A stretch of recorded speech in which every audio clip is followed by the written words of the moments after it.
Hey ho, what's up crypto universe? Today is the last day of 2018 and instead of doing daily news for you, we want to do something special. We want to take a look at the top 5 headline news that define the crypto sphere this year.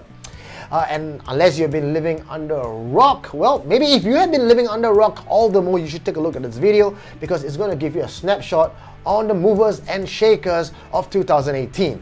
Let's start with number 5. Increase blockchain awareness and non-fungible tokens. Since 2014, Ethereum has been the poster boy for smart contracts. But not anymore. In 2018, we saw the rise of EOS, Tron, and Stellar. All of these projects are fighting to be the #1 smart contract platform for you guys to use. Now, everyone has promised higher scalability, greater security, and higher transaction per second. Now, Ethereum is of course not just lying back and taking a beating, it is coming up with its own upgrades, Constantinople.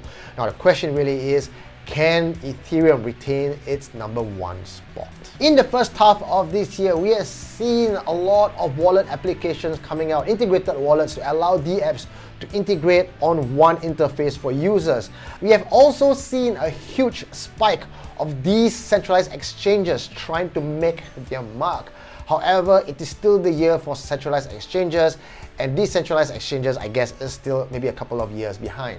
In 2018, we also saw an increase in non-fungible tokens thanks to games like CryptoKitties. In fact, with non-fungible tokens, it revolutionized the way gamers buy and sell assets that they own. Imagine Magic the Gathering, or collectible cards, right? Now you can have a digital version of it which is non-fungible, that it belongs directly to you, and you can trade it online without a third-party intermediary.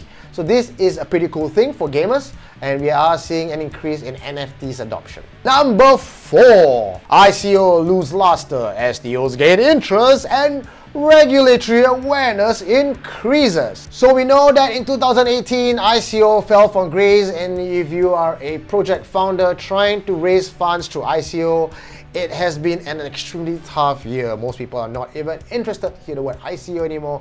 It has a bad rap. There were many ICOs that held their fundraising early to meet this year, but some of them, like Drab or B21 or Definity, have chosen to hold off their token launch indefinitely because of the market sentiments. Now, this is bad news for investors who have parked their money with these projects, and now to only be sitting back holding their balls in hand, not knowing what the future of this project is going to be like. And because ICO has fallen from grace, everybody is trying to look for the next poster boy for fundraising, and that's where STO comes about. STO, also known as Security Token Offering, is now touted to be the new bad boy of fundraising. But is it true, really?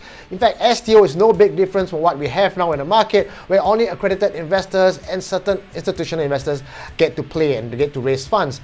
Which also means that a lot of projects, smaller projects who need your money with great ideas, is never going to take flight because you just can't raise funds in the usual way. Governments of the world are also stepping up on their regulatory interpretation of blockchains. Some countries are more restrictive like US, China, and India, while others are more neutral or positive like Malta, South Korea, Philippines, and Singapore. Number 3. Bitcoin tumble, mining troubles, and Bitcoin cash debacles. If you got on board the cryptocurrency bandwagon earlier this year, you're in for a whole year of heartache. Bitcoin was at a high of 19,000 same time this year and has fallen 79% down to almost 2005 just a few weeks ago. And because of the fall in Bitcoin pricing has impacted other businesses like mining businesses, for example, Bitmain, Gigawatts, all these companies have reported losses.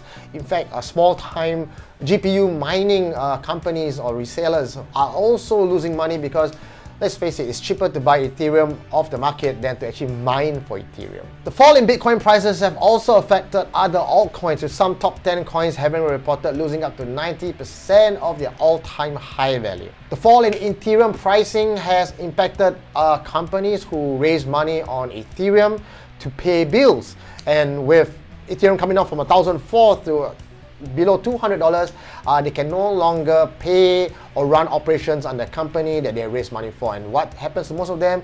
They begin to close shop and investors lose money. Or some companies have also chosen to lay off their staff, companies like Steemit, Consensus, and many others. While all this is happening, while the market is in turmoil, what do you get? We have Bitcoin Cash debacle. Bitcoin Cash founders and developers couldn't agree, so they decided to split up, have another fork, and you have Bitcoin Cash ABC and Bitcoin Cash SV, Satoshi's vision. And that drama is still playing out right now in the Twitter sphere. Number 2, rise of the stablecoins. Move aside USDT.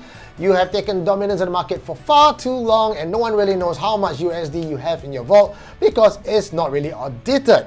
So enter stage right, we have new players like USD Circle, Gemini Dollar, Paxos, and True USD, all of which have claimed to be regulated and audited. But that's really besides the point, because what these stablecoins really bring to the market or to the table really is when you have the speculation or when you have the volatility of Bitcoin going up and down, instead of trying to withdraw your money into fiat dollars all the time and losing your money on the transfer and conversion, you can now choose to sell your Bitcoin, go to stablecoin because it's back to US dollar, and then buy back on Bitcoin when it's about to go up.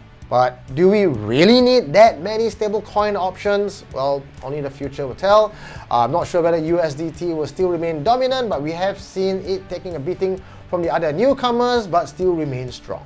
Number 1 on the headline news: scams, hacks, pumps and dumps. This made the biggest news this year, with number 1 spot being taken by BitConnect. Yeah, BitConnect fell from grace.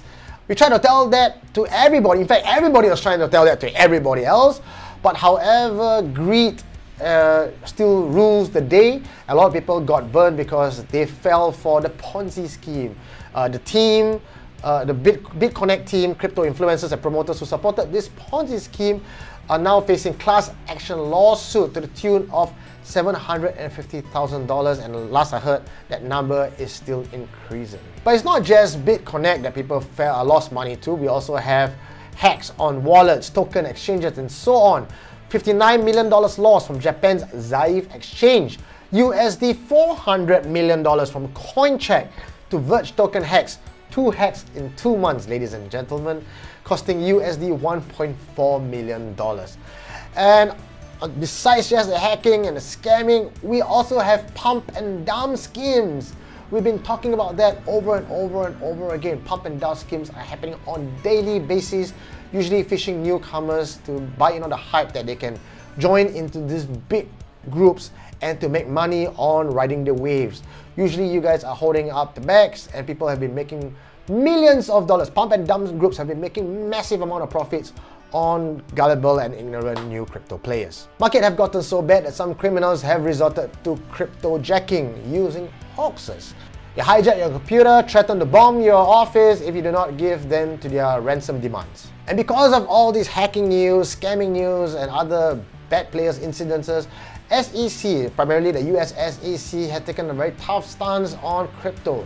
Even celebrities endorsing projects do not get away. Latest incident from Floyd Mayweather and DJ Khaled were both fined for being influencers of Central Tech, which was clearly a Ponzi scheme, and then when they ran away with the money, investors get burned, and these influencers or celebrities endorsements, they get fined for that. So that's all the news we have for you for 2018. These are the 5 headline news that really made the crypto scene what it is today. Let's take a look tomorrow, where we would give you our forecast on what 2019 will look like. My name is Eugene Tay. You're watching me on Rock the Block Live. It's the last day for you to register on our treasure hunt, our Bitcoin treasure hunt, which is Satoshi's Quest.